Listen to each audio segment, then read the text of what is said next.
पाटील भानसगडे हे कोटीनं निधी आणतात। मी आमच्या समाजाच्या साठी 10 कोटी रुपये निधी आपल्या 1.5 महिन्यात आणलेला आहे। तर हे फक्त भारतीय जनता पार्टीच विकास करू शकते, दुसरा कोणती पार्टी विकास करू शकत नाही। येणाऱ्या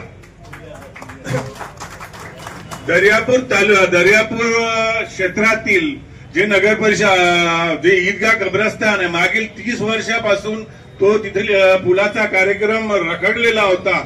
इतके आमदार येऊन गेले, खासदार गेले, भाऊनं प्रयत्न केले, भाऊनं खासदार अनिल बोंडेंना सांगितलं, डॉक्टर अनिल बोंडेच्या माध्यमातून त्या कब्रस्तानच्या पूलवर 2,50,00,000 रुपयांना सँक्शन करून त्या पुलाचं बांधकाम केलं। त्याचप्रमाणे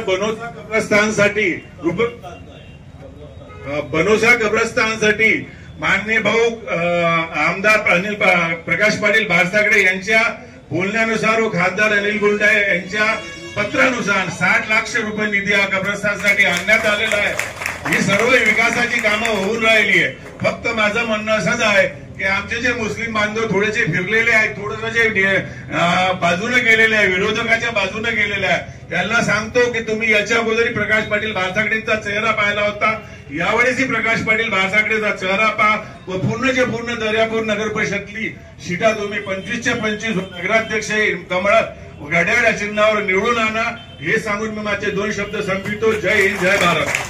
त्यांनी सांगितलं की आपल्या दर्यापूर शहरात सुद्धा भारतीय जनता पार्टीचं सरकार येणार आहे, यात काही शंकाच नाही। त्याचबरोबर प्रभाग 12 मध्ये ज्यांनी उमेदवारी अर्ज दाखल केला होता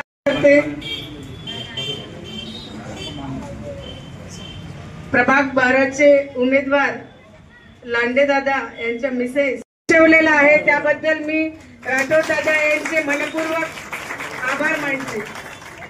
फुले आमचं दैवत खंडू साहेब आपला मतदारसंघ ह्या आणि आजच्या ह्या